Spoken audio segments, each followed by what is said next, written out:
పులస ఇగురు.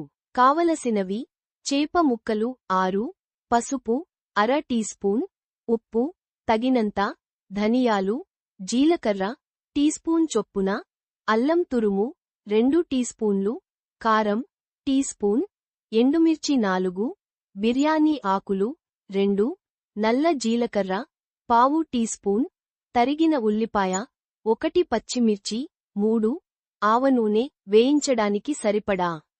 తయారీ: కాస్త పసుపు, ఉప్పు వేసి చేప ముక్కలను శుభ్రంగా కడిగి పక్కన పెట్టుకోవాలి.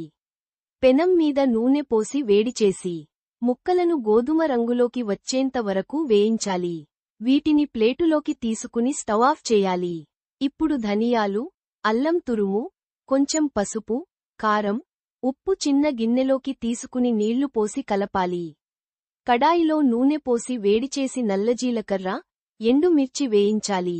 ఇవి కొంచెం వేగాక బిర్యానీ ఆకులు, ఉల్లిపాయ ముక్కలు వేసి తక్కువ మంట మీద ఉడికించాలి.